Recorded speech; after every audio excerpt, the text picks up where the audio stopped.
La dernière fois, nous avons parlé du fait que le diable était après l'homme parce qu'il avait l'autorité. Le diable n'était pas entré légalement sur la terre, ce qui était par une naissance. Le Seigneur, lui, l'a fait. Il le fait toujours légalement. C'est pour ça que si on voit quelqu'un qui essaie de déjouer l'autorité, je ne me placerai pas sous leur ministère même.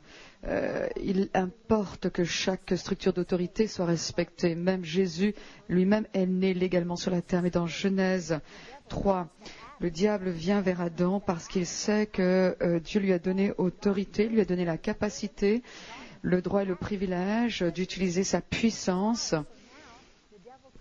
Donc maintenant le diable vient vers Adam parce qu'il veut voler son autorité. Donc dans Genèse chapitre 3, l'ennemi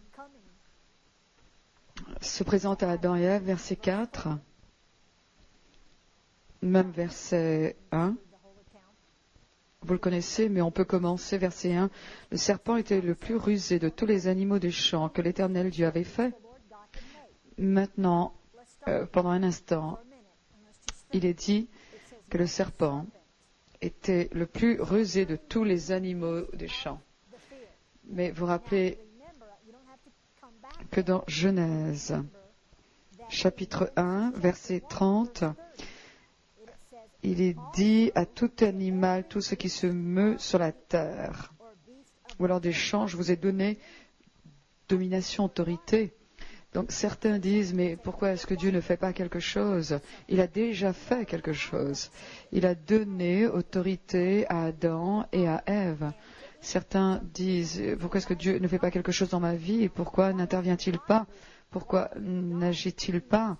Il a déjà fait. Il a déjà donné. Il vous a donné autorité. Le serpent est venu. Il dit à la femme, Dieu a-t-il réellement dit? Ça va être important de réaliser que pour gagner, ou c'est pas vraiment le mot, mais pour que le diable vole, l'autorité du diable, il a fallu qu'il remette en question la parole de Dieu. On a vu déjà que les paroles établissent l'autorité. Donc si le diable peut voler la parole de Dieu de ton cœur, il a aussi ton autorité. S'il a tes paroles. C'est pour ça qu'il s'est présenté à Adam et Ève et qu'il a dit, est-ce que Dieu a vraiment dit?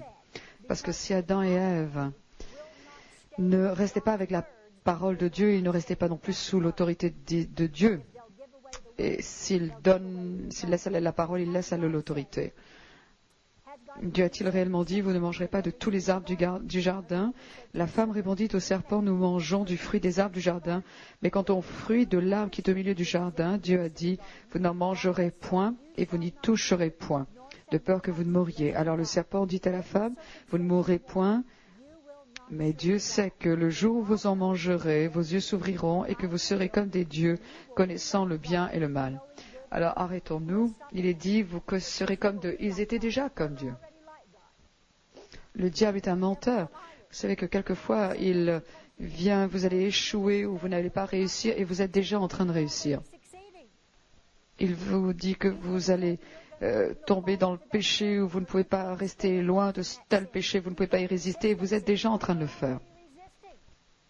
Vous avez besoin de vous arrêter, de dire, hey, Satan, attends, tu manges, je suis maintenant en train de résister. C'est pour ça que tu viens me voir. Tu es en train de faire en sorte que je le fasse parce que je ne suis pas en train de le faire.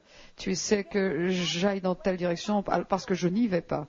Tu fais en sorte que je sois impliqué dans la défaite parce que je suis impliqué dans la victoire.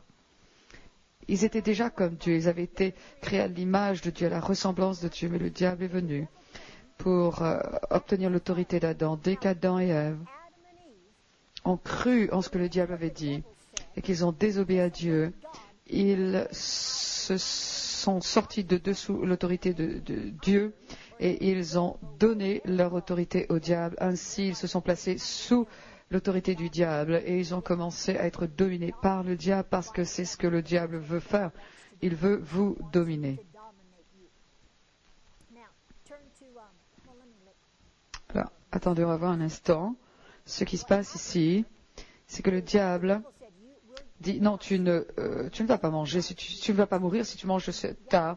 Et Dieu avait dit oui, c'est ce qui va se passer dès qu'ils ont mangé de l'arbre de la connaissance du bien et du mal. Ils ne sont pas morts physiquement.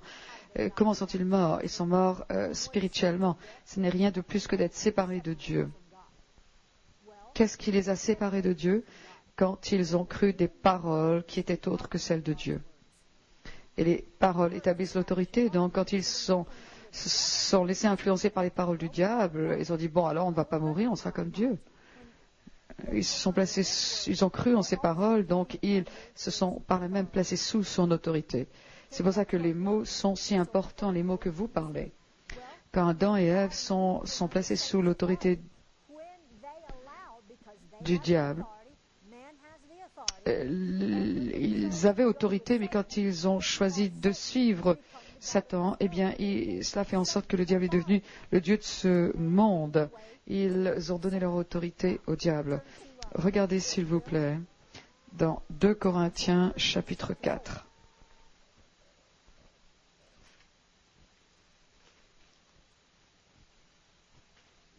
Certains disent que quand ils iront au ciel, ils vont discuter un peu avec Adam et Ève, parce qu'ils ont donné cette autorité, et de toute façon, souvent, on la donne. Mais très souvent, peut-être pas tous les jours, mais très souvent, on la laisse partir. Donc si vous le faites aujourd'hui, probablement que vous l'auriez fait comme ils l'ont fait, donc on n'a pas vraiment besoin de les accuser. Parce que en fin de compte, ils n'ont pas exercé leur autorité. Ils n'ont pas utilisé cette capacité de prendre autorité, ce qui leur avait été délégué. Et à cause de cela, ils sont tombés dans le péché. Le diable est devenu le dieu de ce monde. 2 Corinthiens chapitre 4. Un peu à partir du verset 3. Si notre évangile est encore voilé, il est voilé pour ceux qui périssent, pour les incrédules dont le Dieu de ce siècle a aveuglé l'intelligence, afin qu'ils ne vissent pas briller la splendeur de l'évangile. Alors, il est question donc du Dieu de ce siècle qui a aveuglé l'intelligence. Ici donc, on voit qu'il est appelé le Dieu de ce siècle, de ce monde. Comment est-il devenu un Dieu? Comment a-t-il pu avoir l'autorité d'aveugler l'intelligence? C'est Adam et Ève. L'être humain lui a donné cette autorité. Il ne l'aurait jamais eu ici sur la terre si l'homme ne le lui avait pas donné. Et vous savez quoi? Le diable n'aurait pas le genre d'autorité qu'il a dans votre vie d'utiliser sa puissance contre vous si vous ne le lui donniez pas. Vous savez comment vous lui donnez autorité? En acceptant ses paroles, en écoutant ce qu'il a à dire. Combien de chrétiens disent « Oh, le diable m'a parlé ». Le diable m'a dit ceci, le diable m'influence. Eh bien, prenez autorité sur lui. Dites quelque chose. Vous savez combien de fois dans la Bible, il est question de dire quelque chose? Je dirai du Seigneur, il est mon refuge, il est ma forteresse, mon Dieu en qui je crois. Romains 8 dit, que dirons-nous donc de ces choses? Si Dieu est pour nous, qui sera contre nous? Marc 11, 23, 24, qui dira à cette montagne? Ôte-toi de là et jette-toi dans la mer. La raison pour laquelle Dieu veut que nous disions quelque chose, c'est parce que les paroles établissent l'autorité. Le diable est devenu le Dieu de ce siècle parce qu'Adam lui a cédé à ses paroles. C'est-à-dire qu'Adam a écouté les paroles parce que l'homme a autorité. Quelles que soient les paroles que l'homme choisisse de suivre, eh bien, cela devient l'autorité. Si quelqu'un vous dit je crois que tu peux y arriver, je crois que tu peux prospérer, viens travailler pour moi, je vais t'aider à y arriver, et que vous y croyez, et que vous vous placez sous leur autorité, qu'ils ont la possibilité de vous rendre prospère, et que vous vous placez donc sous leur autorité, vous prospérez. Si en revanche quelqu'un d'autre dit « Hey, viens travailler pour moi, tu ne sers à rien, tu es bon pour rien, et je te garantis que tu n'arriveras à rien si tu travailles pour moi, et je m'assurerai que tu échoues. » On rit. Mais très souvent, on choisit cela. Vous savez combien de chrétiens ont choisi cela? Ils acceptent de se placer sous les paroles du diable, bien sûr. Ils ne vous le présentent pas de cette façon-là. C'est pour ça qu'on tombe dans le piège. Mais c'est essentiellement ce qui se passe. C'est qu'on se place sous ces paroles. Adam a échoué. Et ensuite, Satan est devenu le Dieu de ce monde, mais les paroles établissent l'autorité. Satan est devenu le Dieu de ce monde et on voit qu'il était donc le Dieu de ce monde. Vous l'avez dans vos notes, mais dans Matthieu chapitre 4. C'est là où Jésus est allé dans le désert et il a été tenté. Adam, ou plutôt le diable n'aurait jamais pu tenter Jésus et dire « Je te donne le royaume de cette terre » si ça ne lui appartenait pas. Ça n'aurait pas été une tentation valable, mais il lui appartenait parce que Adam lui avait donné autorité, donc le diable pouvait le faire. Tout comme Adam avait le droit de donner son autorité. Alors regardons le fait que les paroles établissent l'autorité.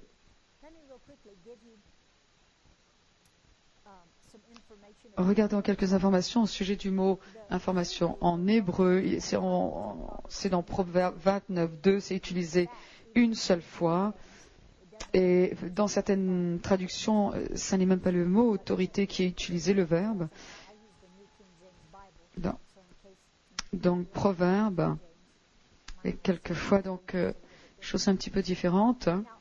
Le principe de l'autorité ou l'idée de l'autorité est utilisée très souvent dans l'Ancien Testament, mais le mot autorité en hébreu est utilisé une seule fois, Proverbe 29, verset 2. Quand les justes se multiplient ou ont autorité en anglais. Le peuple est dans la joie, et quand le méchant domine, le peuple gémit.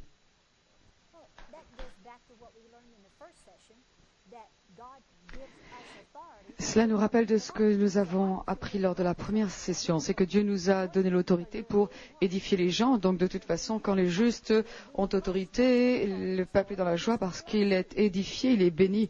C'est pour cela que l'autorité existe, pour vous bénir.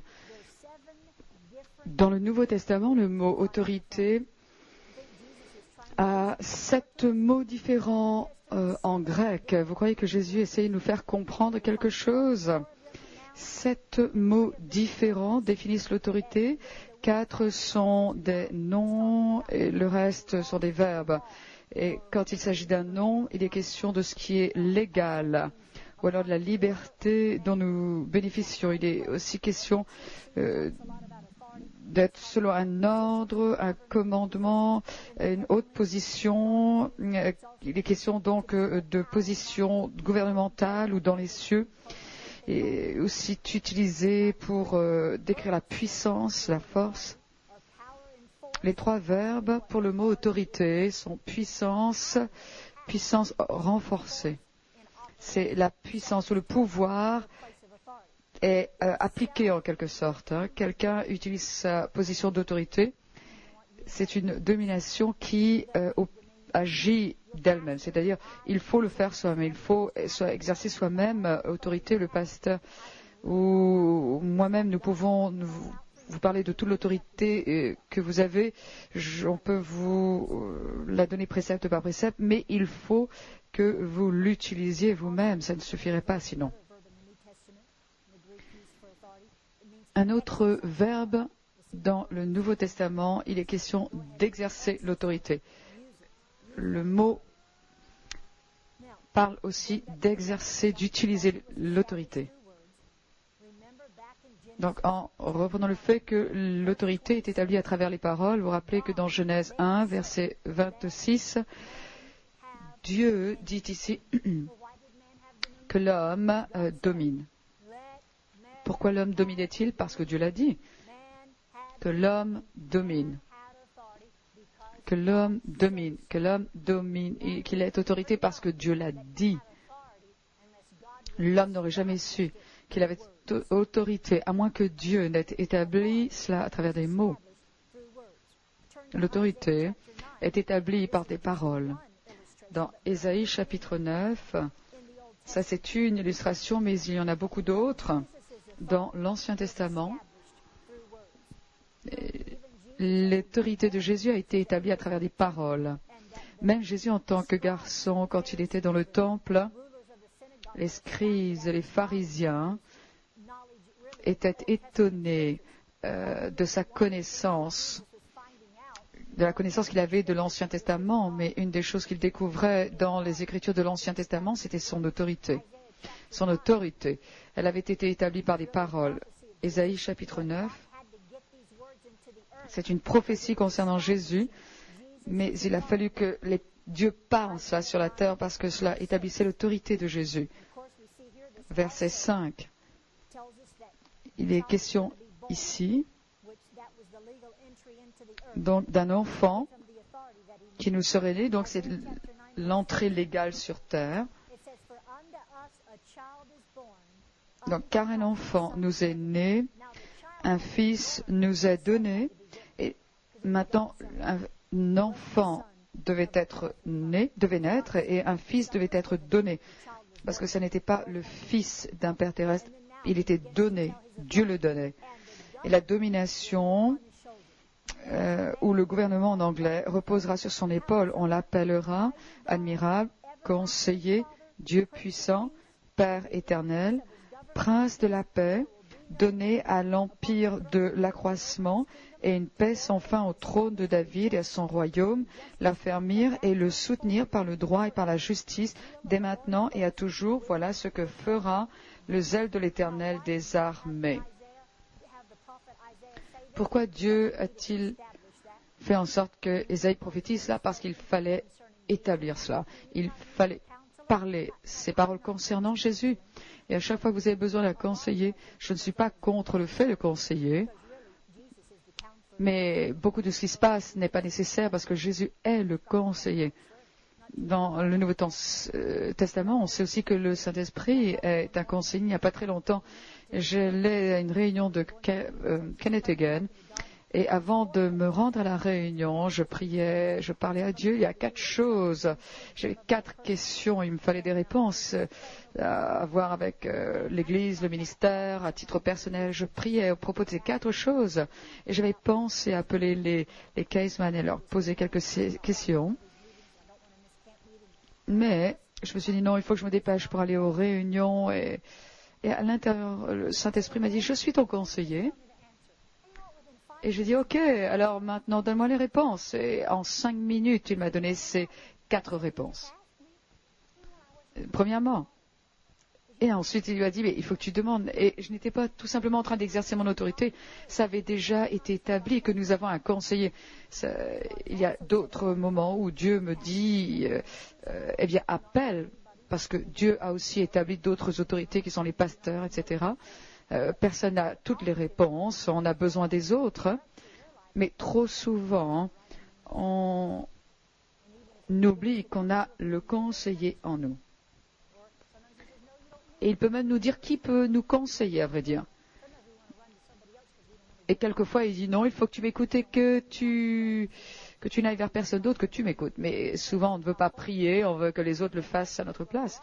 Toi, tu pries pour moi et tu cherches Dieu. Et ensuite, si jamais ça ne marche pas, je peux dire, hey, c'est ta faute. Mais Dieu était en train d'établir l'autorité ici dans Isaïe concernant Jésus. Luc 10. Luc 10 établit l'autorité du croyant. Pourquoi cela a-t-il été mis dans la parole de Dieu? Parce que les paroles devaient être parlées, afin que nous sachions, que nous connaissions le genre d'autorité qui nous avait été donné. Si vous faites attention aux paroles que vous parlez, vous découvrirez le niveau d'autorité que vous avez. Luc 10, 19.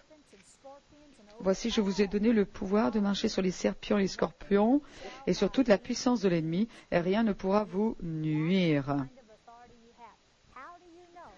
Ça, c'est le genre d'autorité que vous avez. Comment savez-vous que vous pouvez imposer les mains aux malades et qu'ils guérissent? Ça, c'est beaucoup d'autorité. Quelqu'un qui vient vous voir et il ne se sent pas bien, et il est malade dans son corps, et vous dit, je peux imposer les mains dans le nom de Jésus et tu seras guéri. Cette maladie devra partir. Ça, c'est avoir pas mal de puissance. Ça, c'est la puissance. Si quelqu'un est malade, et que tu dis, je peux mettre ma main sur toi et en t'imposant ma main au nom de Jésus, cette maladie doit partir. Ça, c'est la puissance. Comment sais-tu que tu as ce genre d'autorité, de puissance? Jésus te l'a dit, il te l'a dit. S'il n'avait pas parlé ces paroles, tu n'aurais pas su.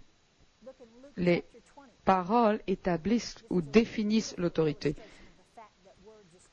Luc 20, c'est une illustration magnifique pour comprendre que les paroles établissent l'autorité. Il est question de Jésus. Souvenez que Satan est venu vers Adam et Ève et qu'il a dit, mais est-ce que Dieu a dit? Et immédiatement, il a essayé de remettre en question les paroles pour obtenir l'autorité. Regardez ici ce qu'il est dit, verset 20 du chapitre 20 de Luc. Il est question de Jésus. Ils se mirent à observer Jésus et ils envoyèrent des gens qui feignaient d'être justes. Moi, je pense que certains ont été dans mon église. Non, je plaisante.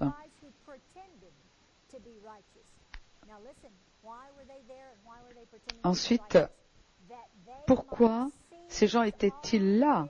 Pour lui tendre des pièges et saisir de lui quelques paroles, afin de le livrer au magistrat et à l'autorité du gouverneur.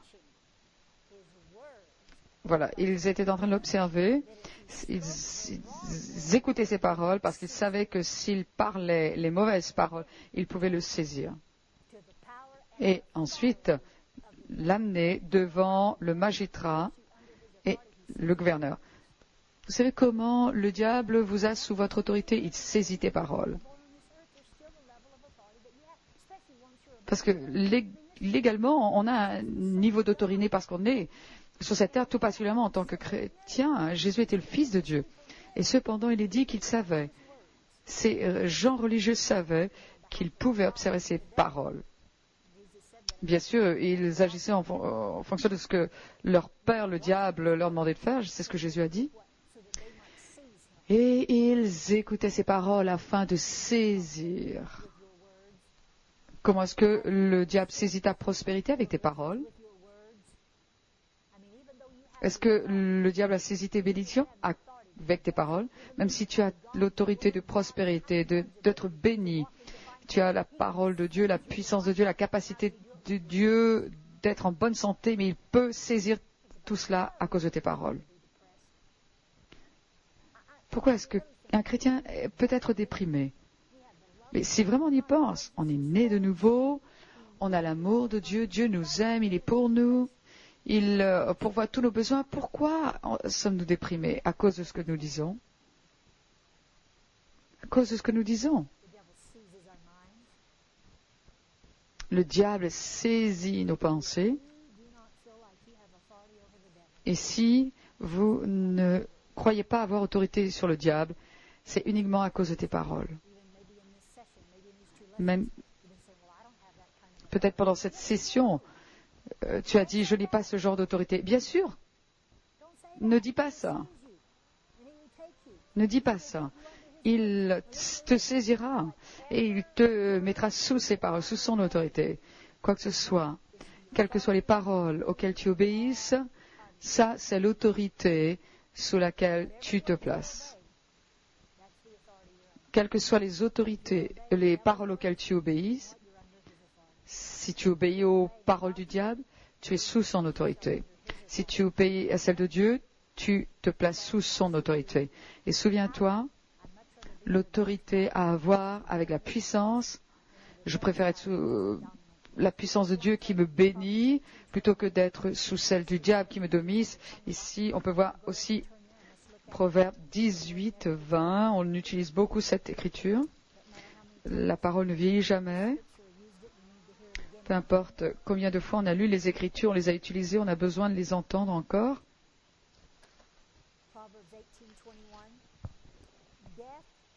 Proverbe 18, 21. La vie et la mort sont au pouvoir de la langue. Quiconque l'aime en mangera les fruits. Pourquoi la vie et la mort sont-elles au pouvoir de la... Pas au pouvoir. Vous en entendez? Pouvoir? autorité. L'autorité, c'est le pouvoir, la puissance, le droit et le privilège d'utiliser la puissance. Quand tu parles, tu utilises la puissance. Parce que ce que tu fais avec ta langue, eh bien, tu parles. L'être humain a l'autorité de choisir les paroles qu'il parle. C'est pour cela que tu as autorité sur ta vie, parce que personne ne peut t'obliger à parler certaines choses. Tu choisis ce que tu parles. Et quelquefois, on a envie de dire certaines choses. Quelquefois, les circonstances te contraignent à dire certaines choses, mais tu as quand même l'autorité finale sur ce que tu vas dire. Tu choisis. Et quoi que ce soit que tu choisisses de dire, quoi que ce soit, tu vas vivre sous l'autorité de ces paroles, parce que les paroles établissent l'autorité. Donc tu veux établir la puissance de Dieu, tu veux que les voix de Dieu se manifestent dans ta vie, alors parle les paroles de Dieu. Si tu veux que le diable agisse dans ta vie, parle ces paroles. La vie et la mort sont dans la puissance dans ta langue. L'autorité est libérée. Pourquoi? Parce que la parole libère l'autorité. Tu te places sous une autorité ou alors tu y échappes. Deutéronome 30, verset 19.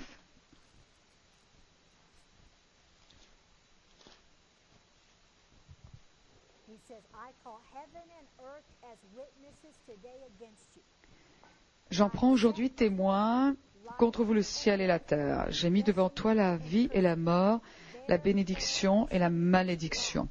Choisis la vie afin que tu vives, toi et ta postérité. Il dit, je prends témoin. Comment a-t-il placé la vie et la mort devant lui? Comment l'a-t-il fait? Il a dit, choisis la vie. Il fallait connaître ce qu'était la vie pour la choisir. Dieu ne leur aurait pas ordonné de faire quelque chose s'il n'avait pas su comment le faire. Comment a-t-il placé la vie et la mort devant eux? Il l'a fait en parlant. Il leur a donné leurs paroles. Il a dit, choisis mes paroles maintenant. Choisis mes paroles.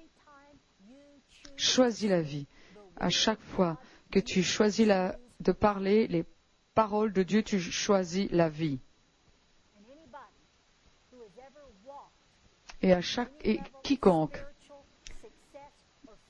qui réussit spirituellement, qui porte du fruit, il y a des moments où il a dû choisir de parler la vie quand la mort l'entourait, quand il semblait que ce qu'il disait était un mensonge en naturel. Et quand il n'a pas eu envie de dire cela, quand il n'avait aucune raison de le dire, si ce n'est qu'ils ont décidé de choisir la vie. Choisis la vie. Et ensuite, quand tu choisis la vie, tu soutiens que la puissance est libérée par ta vie et l'autorité et la puissance de Dieu va t'appuyer. La raison pour laquelle Dieu n'intervient pas, c'est parce que tu ne parles pas ce qu'il dit. Si je t'avais dit de dire quelque chose et de donner un message à quelqu'un et que tu te présentes devant la personne et que tu ne donnes pas le bon message, je ne vais pas t'appuyer parce que je ne t'ai pas dit de dire cela. Mais si tu donnes le bon message, alors je vais t'appuyer parce que je l'ai dit. Je vais t'aider. Peut-être que tu n'as pas la capacité de le faire, peut-être que tu ne peux pas pourvoir à tel besoin. Je n'ai pas la possibilité de guérir, mais je dis tu peux être guéri parce que c'est ce que mon Père dit. Il a la puissance de m'appuyer et il va confirmer cela à chaque fois. Même quand tu as l'impression d'être coincé dans un coin, c'est OK parce que Dieu est derrière moi. Le diable a envie de dire non, tu es vraiment coincé là. Hein. Tu es mis dans un coin. Non, je n'ai pas la pression du coin. J'ai l'impression que c'est Dieu qui est derrière moi. Les gens, nous sommes dans un beau bâtiment. On peut vraiment grandir. Et il y a 2 semaines de cela, il y avait quelques ultimatum qui avait été tout d'un coup placé au cours d'une conversation téléphonique. Et après avoir raccroché le téléphone, j'ai été voir ma secrétaire, j'ai dit hey, il vaut mieux qu'ils fassent attention, ils ne savent pas à qui ils s'adressent, on ne donne pas un ultimatum à Dieu. Et il m'avait dit il y a une autre église qui est intéressée par ce bâtiment et ils veulent tout le mois de décembre. Donc si tu ne veux pas décider de faire telle chose, et vous savez qu'en l'heure suivante, je savais qui était l'autre église. Et donc, j'ai parlé à quelqu'un qui cherchait un bâtiment pour cette église et dit non, on n'est pas vraiment intéressé, ne t'inquiète pas, ne permets pas qu'ils mettent cette épée de Damoclès au-dessus de ta tête parce que on n'est pas intéressé. Non, vraiment, on fait attention parce que Dieu me dit tout. Et en moins d'une heure, je savais qui était cette église. Et je n'avais même pas cherché à savoir qui c'était. C'est ce monsieur qui m'a appelé et j'ai dit oui, mais tu sais, l'agent immobilier dit oui, mais je sais qui c'est, ça c'est mon église. Il a dit il a fallu qu'on... Ce bâtiment-là ne pourvoit pas nos besoins, on ne l'a pas considéré, c'est à toi maintenant. Il a dit t'inquiète pas, Dieu s'occupe de nous. J'aurais pu aller voir ma secrétaire et dire oh non, ça y en a des problèmes. Et je me serais placé sous leur autorité. Et je dis non, tu ne mets pas, tu ne coinces pas Dieu. Ça c'est amusant, à vrai dire, parce qu'on peut voir comment il s'en sort. Et il gagne à tous les coups. Il ne faut pas 40 heures non plus. Mais il faut exercer notre autorité à travers nos paroles. La parole de Dieu est le plus haut niveau d'autorité. Marc chapitre 13.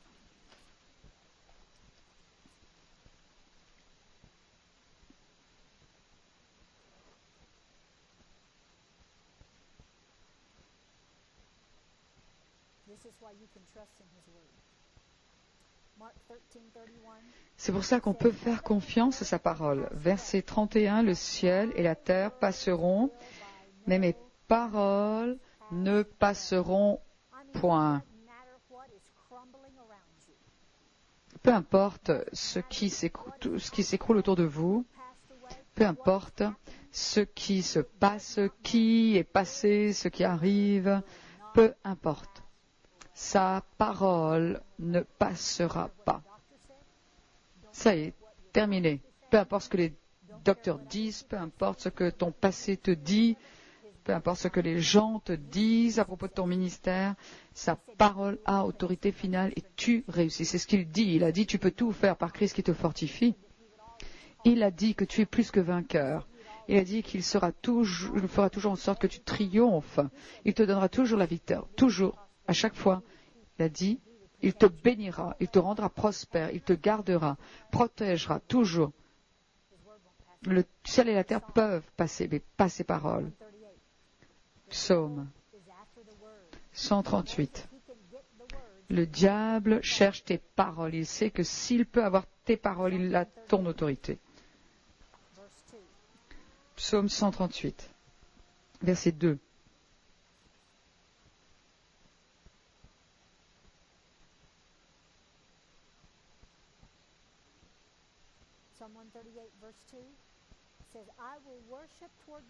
Psaume 132. Je me prosterne dans ton saint temple et je célèbre ton nom à cause de ta bonté et de ta fidélité, car ta renommée s'est accrue par l'accomplissement de tes promesses. Une autre version dit, tu as exalté ton nom et ta parole. Par-dessus tout. Quelquefois, les gens disent, oh, le Seigneur me dit de faire telle chose. Et on sait que ça n'est pas ce que le Dieu leur dit, parce que ça ne concorde pas avec la parole. Et si ça ne s'accorde pas avec la parole, ça n'est pas Dieu, parce que Dieu et sa parole sont un, et la parole est le plus haut niveau d'autorité. Choisissez toujours ce niveau-là. Allez avec ce que la parole, parce que la parole a raison. C'est le plus haut niveau. Si vous êtes dans une église et qu'il y a un homme de Dieu, peut-être que c'est un homme ou une femme de Dieu, mais si ce qu'il dit ne concorde pas avec la parole, il vaut mieux choisir la parole. C'est la parole. Combien de fois j'ai entendu Kenneth Hagin dire « Ne crois pas parce que je le dis uniquement, va à la parole, vérifie-le, Pourquoi? Parce que la parole est le plus haut niveau d'autorité.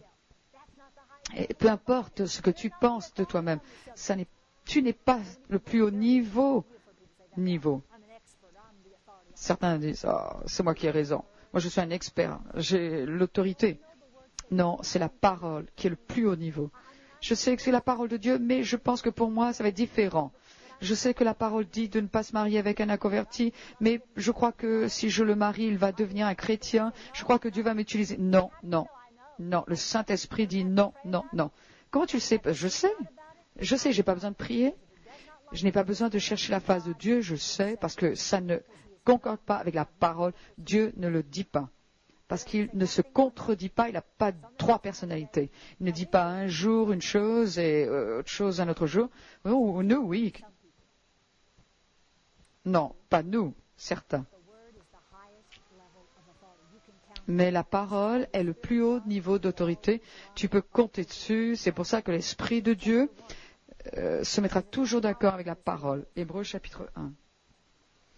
Voilà, nous montre la puissance de la parole. Hébreux chapitre 1, verset 3. Jésus donc, qui étant le reflet de sa gloire et l'empreinte de sa personne, et soutenant toutes choses par sa parole puissante. Souvenez-vous que l'autorité est le droit et le privilège d'utiliser la puissance.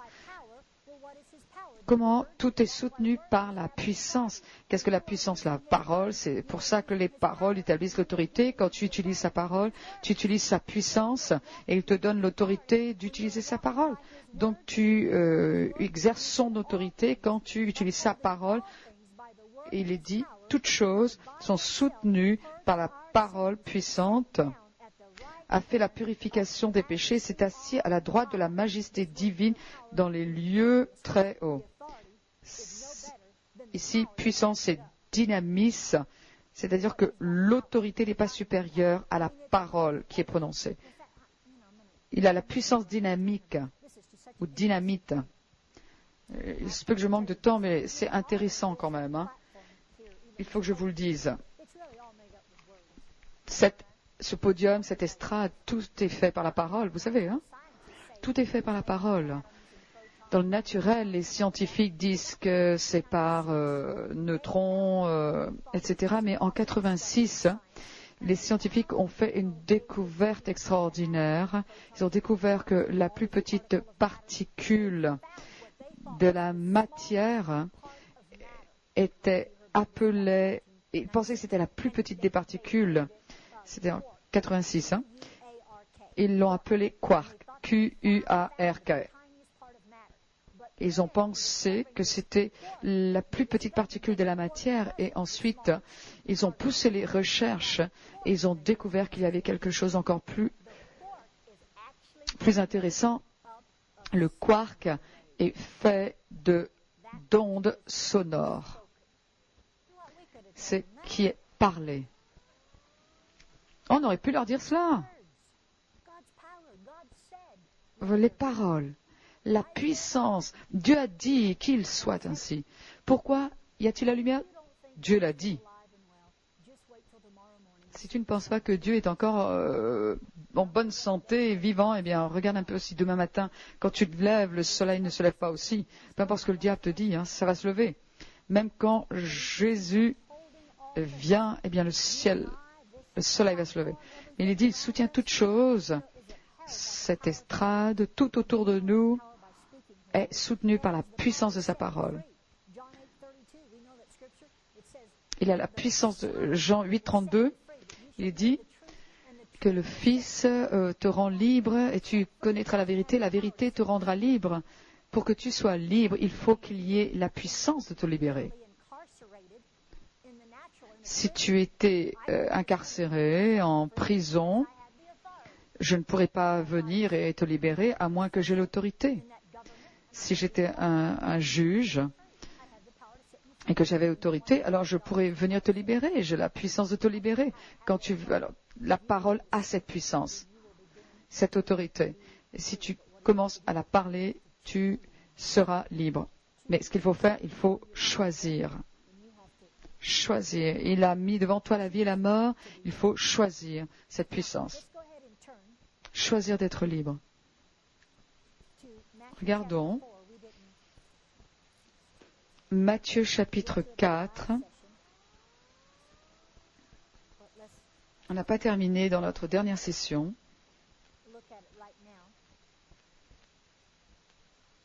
Alors regardons maintenant.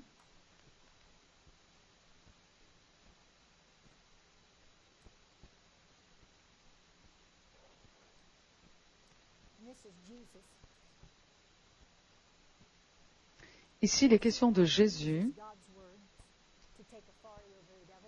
Et il a utilisé la parole de Dieu pour exercer l'autorité sur le diable. Et dans ce passage, on peut y inclure toutes les tentations, n'importe laquelle. Tout ce que tu rencontres, c'est le principe. C'est ce qu'on fait, c'est si simple. Et si souvent, on ne le fait pas. C'est si simple, mais il faut le faire. Parce qu'il faut parler les bonnes paroles. Et ici, Jésus est notre exemple. Il est venu de la bonne façon, il est venu par la porte, il était né sur terre d'une femme. Dieu lui avait donné son autorité et il utilise cette autorité en tant qu'homme. Mais, verset 1, alors Jésus fut emmené par l'Esprit dans le désert pour être tenté par le diable. Après avoir jeûné 40 jours et 40 nuits, il eut faim. Le tentateur s'étant approché lui dit, « Si tu es fils de Dieu, ordonne que ces pierres deviennent des pains. » Combien de fois le diable ne vient-il pas en disant, « Si vraiment tu étais un chrétien, pourquoi ça se passe dans ta vie? Si vraiment tu avais ce genre de puissance et d'autorité, pourquoi es-tu malade? Pourquoi un tel est-il malade? Pourquoi un tel est-il mort? » Si, pourquoi?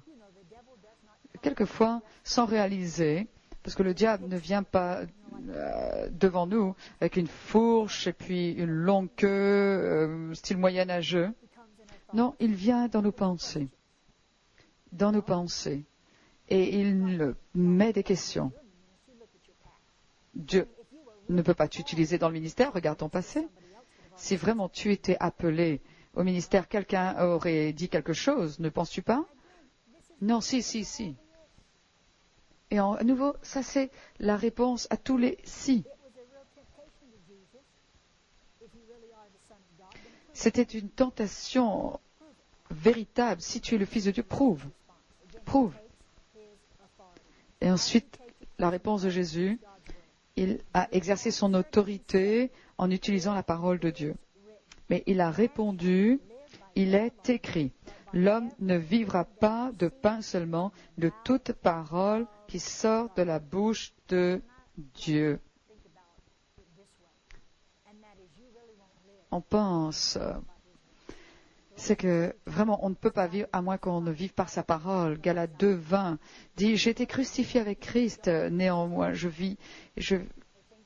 Ceux qui ne connaissent pas Jésus ne savent pas comment vivre. Ils pensent que c'est la vie, mais je me suis levé ce matin prête à vivre. Parce que la vie que je vis, je la vis par la foi dans le Fils de Dieu, qui m'aime et qui a donné sa vie pour moi. La façon dont on vit est par la parole qui a été parlée de la bouche de Dieu et utiliser cette position d'autorité, Dieu vous l'a donnée, en vous donnant sa parole. Et si vous parliez sa parole, alors vous marcherez dans son autorité et vous auriez sa puissance qui sera là pour vous appuyer, vous aider. Vous savez que, ensuite il est dit, le verset 5, le diable le transporta dans la ville sainte, le plaça sur le haut du temple et lui dit, si tu es fils de Dieu, jette-toi en bas, car encore il le tente avec la même chose. Le diable revient. Et quelquefois, il ne vous tente pas une seule fois. Peut-être qu'on a réussi à échapper à la première, mais il revient. Quand il fait, répondez de la même façon. Il est dit, il donnera des ordres à tes anges à son sujet, ils te porteront sur les mains de peur que ton pied ne heurte contre une pierre. Verset 7, Jésus lui dit, il est aussi écrit, tu ne tenteras point le Seigneur ton Dieu. Il faut réaliser que Jésus connaissait la parole. Très souvent, On n'exerce pas notre autorité parce qu'on ne sait pas ce que c'est. Ils ne savent pas parce qu'ils ne connaissent pas la parole de Dieu. Tu dois passer du temps dans la parole de Dieu pour que tu saches ce qu'est cette autorité. Quand j'ai travaillé pour les Caseman, je ne savais pas qu'ils avaient un manuel pour les employés. Et c'est pour cela qu'ils m'ont fait venir, afin de les aider d'ailleurs, pour expliquer au nouveau ce qui se passait.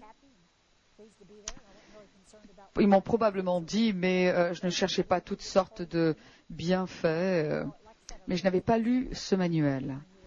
Et mais je parlais à Cathy et je dis, j'ai l'intention d'aller chez l'oculiste. Et elle m'a dit, mais assure-toi que nous allons recevoir cette facture parce qu'on va s'en occuper. Et moi, je ne le savais pas parce que je n'avais pas lu. Ça n'était pas leur faute. Ça aurait été la mienne. Pourquoi? Parce que je ne connaissais pas mon autorité. Je ne connaissais pas mon autorité. Je serais passé à côté d'un bienfait. Et alors qu'ils essayaient de me bénir par leurs paroles, en me disant, mais je n'avais pas fait attention à leurs paroles. Donc j'ai un jour, par exemple, sur ma voiture, et une de mes vitres s'est cassée, et je n'ai pas vraiment réfléchi au fait qu'elle pouvait être sous une garantie encore. Il fallait que je me dépêche, j'étais en voyage.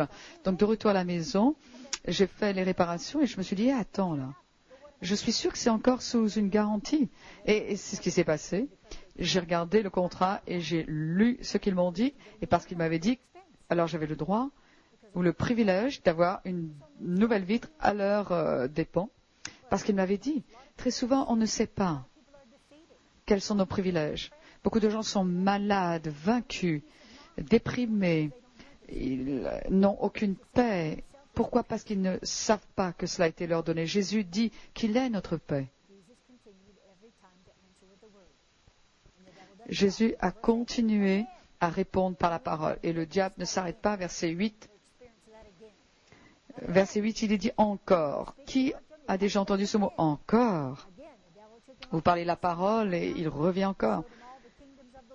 Le diable le transporte encore sur une montagne très élevée, lui montra tous les royaumes du monde et leur gloire, et leur dit, je te donnerai toutes ces choses si tu te prosternes et m'adores. Encore, le diable devait être le Dieu de ce monde pour pour les donner, il devait les avoir. Adam les lui avait donnés. Verset 10, Jésus lui dit, retire-toi, Satan, car il est écrit, tu adoreras le Seigneur ton Dieu, et tu le serviras lui seul. Et le diable le laissa. Et voici des anges vinrent auprès de Jésus et le servaient. Finalement, le diable a eu le message. Il n'allait pas s'en sortir. Le diable aura le message, comprendra, si toi tu continues à parler la parole. Il y a quelque chose qui se passe dans ton ministère, dans ta vie maintenant, et ce que Dieu veut pour toi, et ça ne se passe pas, exerce ton autorité, et tu parles la parole de Dieu. Si seulement tu parlais la parole de Dieu, eh bien, la puissance serait libérée en ta faveur. Dès maintenant, même pendant ce temps de pause-là, tu peux vraiment commencer à voir la puissance de Dieu agir en ta faveur. Tu n'as pas besoin d'attendre, commence à parler, c'est ce qu'est la foi. Quand tu as autorité dans ta vie, eh bien, tu la parles, peu importe quelles sont les circonstances, ce que les autres gens disent, qui est impliqué en ce qui te concerne toi. Quelquefois, les autres compliquent un peu la tâche. Néanmoins, ils ne peuvent pas t'arrêter. Ils peuvent y jeter quelques obstacles sur ton chemin, mais ils ne peuvent pas t'arrêter. Non, tu as l'autorité, la dernière autorité, la plus haute. Et la plus haute, c'est évidemment la parole de Dieu. Si seulement tu veux vivre cette vie supérieure, moi j'aime être au sommet, au top, le faire le meilleur. Si tu veux vivre cette vie meilleure, il faut que tu parles la parole de Dieu. Quand tu la parles, alors tu exerces cette autorité. Les gens qui sont des gens d'autorité sont ceux qui sont de la parole. Ensuite, on sait que Dieu a donné l'autorité. Et que fait la parole? Eh bien, l'autorité fait parole. La parole fait la même chose que l'autorité, elle édifie. Vous choisissez les mots sur lesquels vous vous placez parce que c'est la puissance qui te domine. On va terminer ici. Pour cette session, on va recommencer plus tard et on va terminer avec cette autorité-là.